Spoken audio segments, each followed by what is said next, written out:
Popular na alaga ang Java Sparrow sa Asia dahil madali silang i-maintain, pakainin at nababagay ang panahon at klima ng mga bansa sa Southeast Asia sa mga ibon na ito.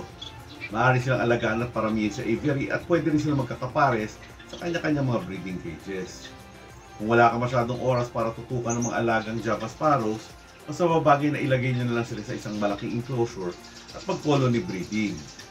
Ang downside lang nga nito ay mahirap silang i-control sa pagbe-breed at yung mga breeding pairs ay maaaring magkaroon ng inbreeding o yung pagbe-breed ng magkakapamilya. Mababait naman yung mga ibon na to at high social finches sila kaya pwedeng-pwede sila ihalo sa ibang mga fancy finches basta maluwag lang yung kulungan. Natural lang din naman paminsan-minsan ay nangahabol sila o mga away ng ibon pero hindi naman sila kilalang bully kaya obserbahan nyo na lang kung dapat na silang ihiwalay kapag sobra lang nagiging aggressive. Napag-alaman din na may mga cases na nakipag-breed sila sa mga ibang types ng finches tulad ng zebra finches, society finches, African silverbills, scaly-breasted munyas, diamond firetails, cutthroat finches, at red-headed finches. Kaya hindi imposible mangyari ito sa mixed colony, lalong-lalo na kung wala silang mahanap na kapares. Importante din na lagyan ng maraming nest boxes ang inyong mga aviary para maiwasan ang pag-aagawan ng mga ibon sa mapupugaran.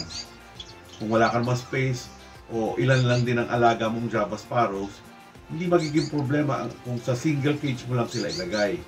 Kaya lang dahil nga medyo malaki sila kumpara sa ibang mga finches, mas babagay siguro sa kanila ang mga kulungan na single, double, or triple cage sizes para hindi naman gano'ng masikip at may maliliparan pa rin sila. Dahil mainit ang panahon sa Pilipinas, mabuting bigyan sila ng tubig na mapagliliguan. Gustong-gusto nila yan at nakakatulong yan para gumanda yung kondisyon ng ibon. Pero paalala lang, huwag niyong kalimutang tanggalin ang liguan pagkatapos na sila maligo para maiwasang mainuman nila ang tubig at magkasakit sila. Matitibay naman yung katawan at resistensya ng mga Java Sparrows at hindi sila madaling tamaan ng mga sakit kahit sa mainit o maulan na panahon.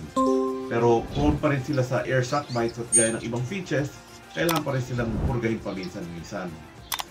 Ang average lifespan nila ay mga 5 to 7 years sa wild at mga 3 hanggang 4 na taon naman in captivity. Pero may mga ibang umaabot raw ng hanggang mga 9 years.